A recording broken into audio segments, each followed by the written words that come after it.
حضور سے انسیت رکھنے والوں، حضور سے محبت رکھنے والوں، حضور سے عقیدت رکھنے والوں، حضور کے ختم نبوت پر ایمان رکھنے والوں، پھر اہل بیت کو آپ نے فرقوں میں کیوں تقسیم کر دیا ہے؟ پھر اہل بیت کو آپ نے گروہوں میں کیوں تقسیم کر دیا ہے؟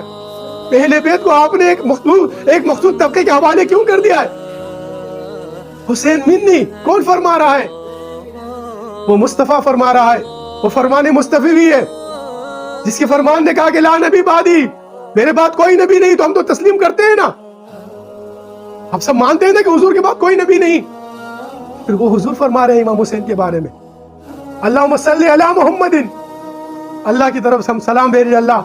ہم سب سلام صلوات بھیج رہے ہیں محمد پر وآل محمد پر، تو آل محمد صلی اللہ علیہ وسلم۔ آج یہ تقاضا کرتی ہے ہم سے، شہادت حسین ہم سے تقاضا کرتی ہے امت مسلمہ کو اتحاد کے لیے، امت مسلمہ کو دعوت دیتی ہے کہ آئیے کس طریقے سے حضور نبی کریم صلی اللہ علیہ وسلم کے قول مبارک پر، آپ نے سے پہلے میں نے کل عرض کیا تھا کہ فرمایا تھا رسول اللہ صلی اللہ علیہ وسلم نے کہ میرے بعد 30 سالہ خلافت ہوگی، اس 30 سالہ خلافت کو جب تکمیل تک پہنچ گئی 6 مہینے باقی تھے، امام حسن نے کرنے کے بعد وہ خلافت حوالے کر دی۔